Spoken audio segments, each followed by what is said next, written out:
Une riposte soignée. Dans un long entretien accordé au Monde, journal qui a révélé l'affaire le 18 juillet dernier, l'ancien collaborateur d'Emmanuel Macron, Alexandre Benalla, assume. J'ai le sentiment d'avoir fait une grosse bêtise et d'avoir commis une faute. Je n'aurais jamais dû aller sur cette manifestation en tant qu'observateur, puis j'aurais peut-être dû rester en retrait.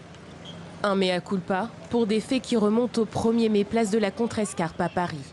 Alexandre Benalla, alors invité comme observateur, est aujourd'hui mis en examen pour des violences contre un manifestant.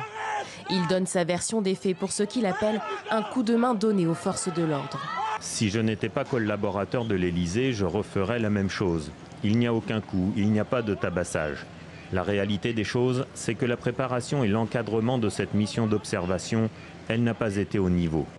Engagé en 2016 par En Marche pour l'organisation de la campagne du candidat Macron, puis promu à l'Élysée pour s'occuper des affaires privées du président de la République, Alexandre Benalla est omniprésent. Une proximité jalousée en interne selon lui. L'homme de 26 ans au profil atypique loin du sérail politique se dit victime d'un coup monté et règle ses comptes avec la police. Mais il va plus loin et dénonce une volonté d'atteindre Emmanuel Macron. C'est une façon d'attraper le président de la République par le callback. J'étais le point d'entrée pour l'atteindre, le maillon faible. Emmanuel Macron qui a malgré tout réaffirmé sa fierté d'avoir engagé Alexandre Benalla à l'Élysée.